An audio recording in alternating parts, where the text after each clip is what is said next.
Hey, your thoughts about what you saw Texas Tech do? They used to overwhelm people at times and outscore them, and they are on defense. We've seen it, but we saw another version of it with what they did to BYU and Lubbock.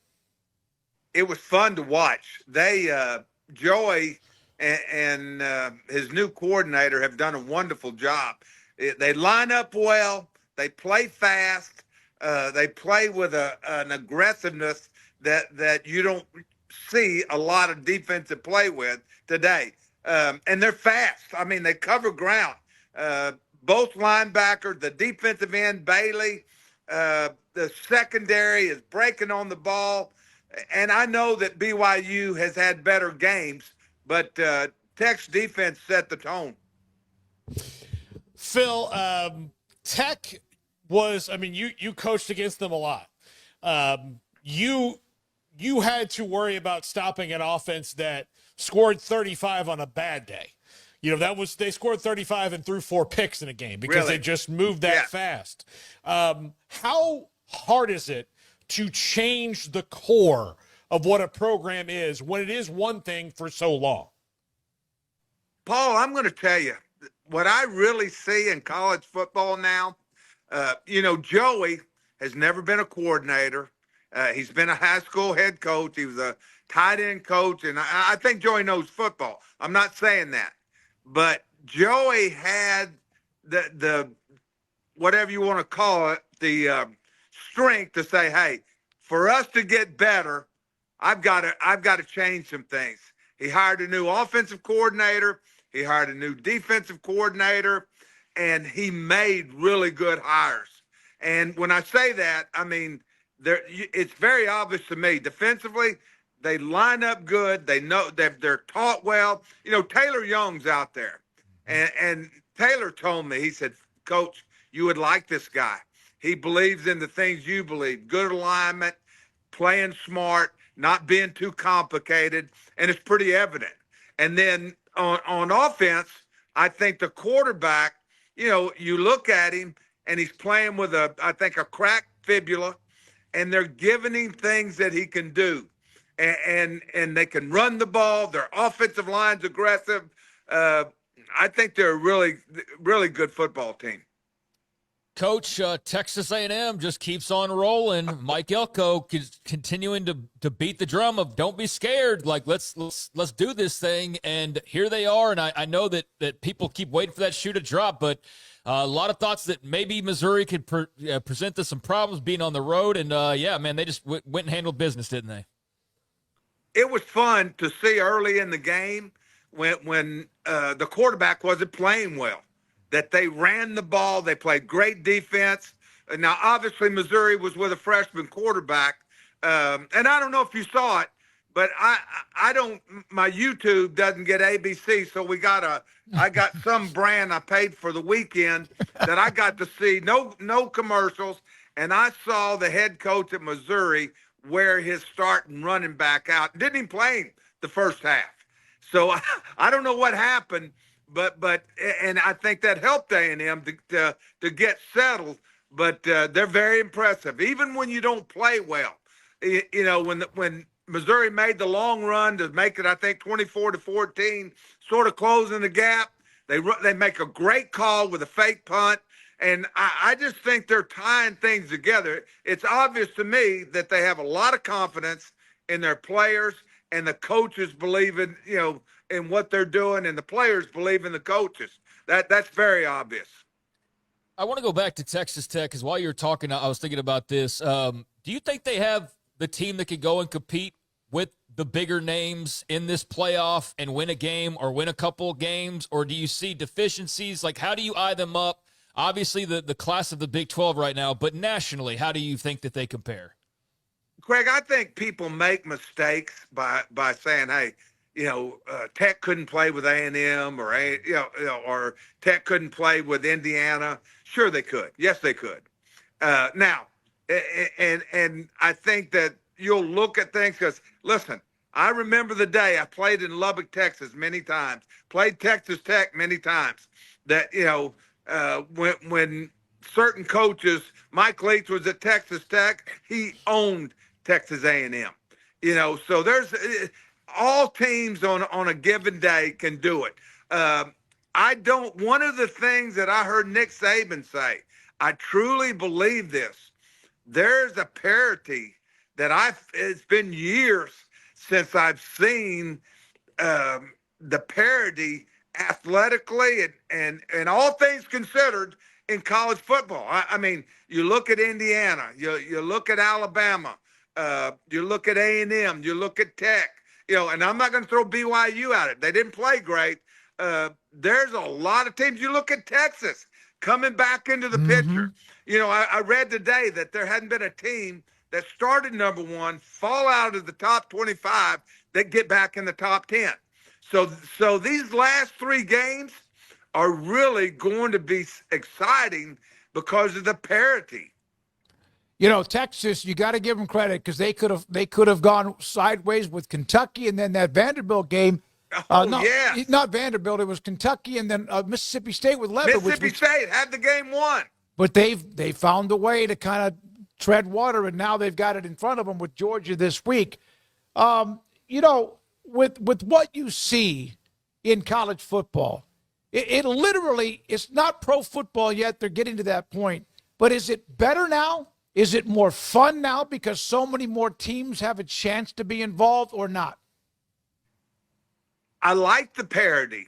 And I told a friend of mine recently, another coach, I said, it's sort of calmed down this year about, hey, he's making this much, he's making this much.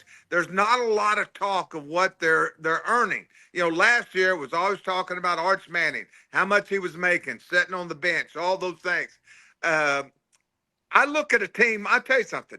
I look at a team like Georgia. I've watched them 3 full games this year.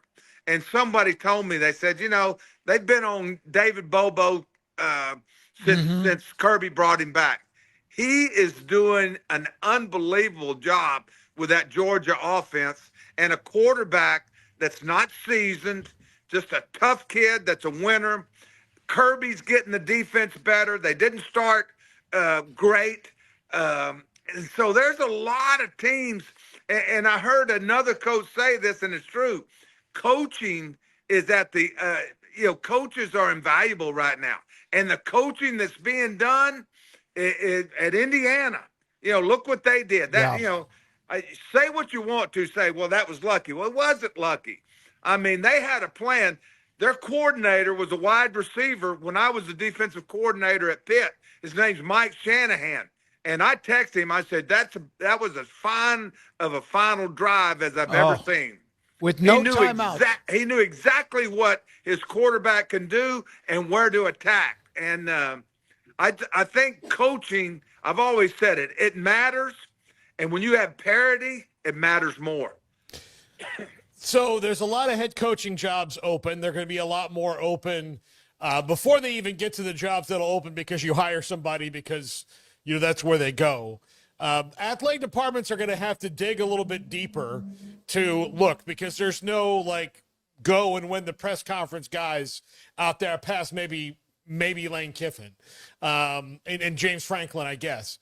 But Phil, there are AAC coaches, there are Conference USA coaches, Bob Chesney at JMU is fantastic. Why before?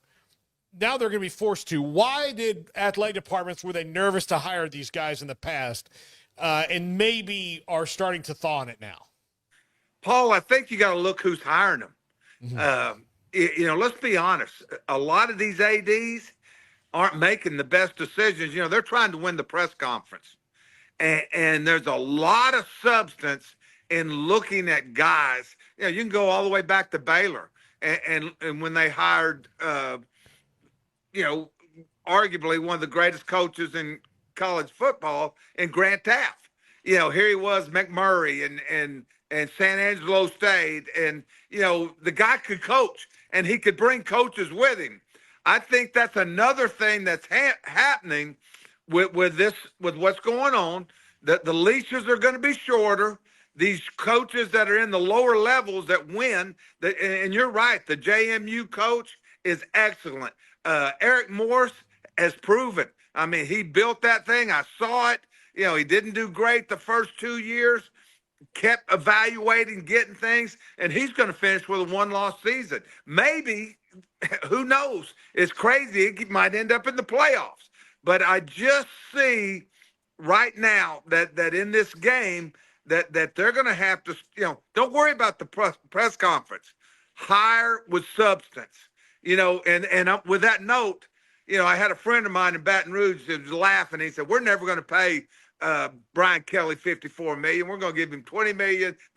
Brian Kelly, if you saw today, is going to get $54 million. Mm-hmm. If they don't pay him, good luck to whoever they try to hire, because these agents will say, we're not going there. Yeah, they do have a say, and a lot of them sometimes even more so than the coach, unless you're like one of those alpha. Absolutely. Yeah. I got a question for you. Mike Spradlin, who was at Houston when Art was coach. there. He was at Temple. He was at Rockwall Heath. I happened to talk to him about Josh Hoover a couple of weeks ago. We had Hoover on the show. He said this about you, and I saved this for this week.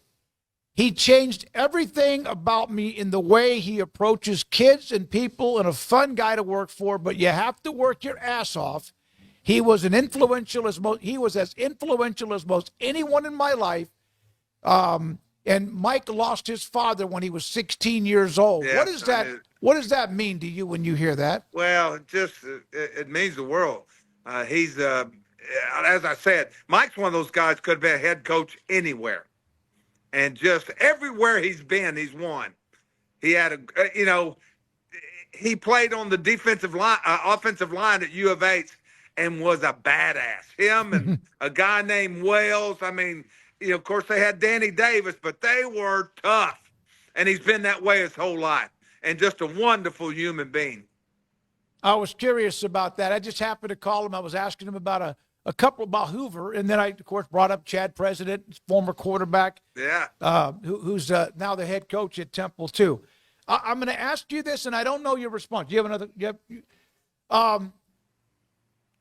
What is the AD's role when it comes to a football program? And I'm talking about the story that came out on Friday that's been simmering for a couple of months involving Mack Rhoades in pregame and postgame. Right. And you know him.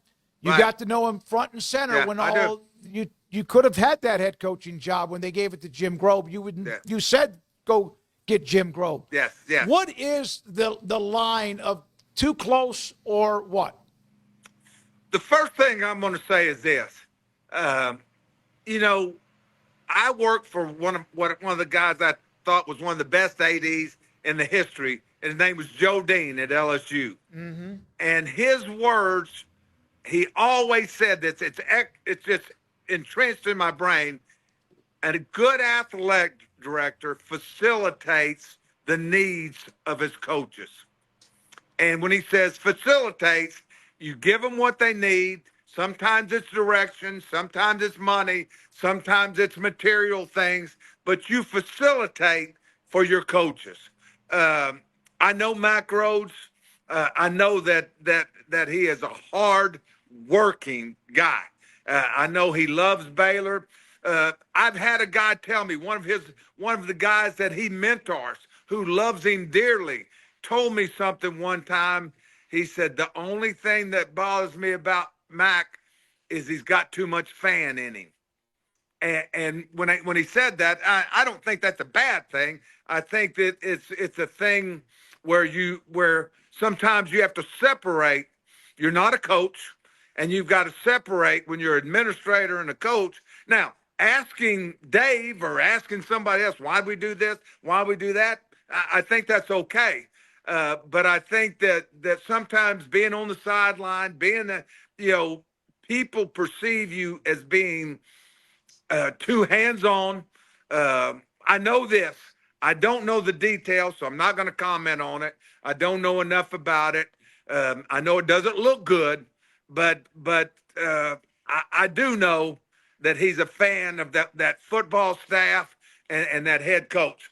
And I thought it was an unfortunate situation. All right.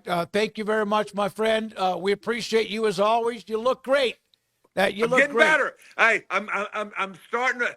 hopefully next Wednesday he's going to release me to swing a little bit. Oh, here's what I did when I had shoulder surgery, rotator cuff in 15. I took a 7-iron about 3 months later, or maybe not quite, that I just went around the greens and just kind of chipped a little bit without I've hitting been doing it. Yeah, there you go. You'll be back. Thank you, buddy. All right, guys. Thank you. Good talking to you. Bye-bye. Phil Bennett with us on Mondays in the 5 o'clock hour.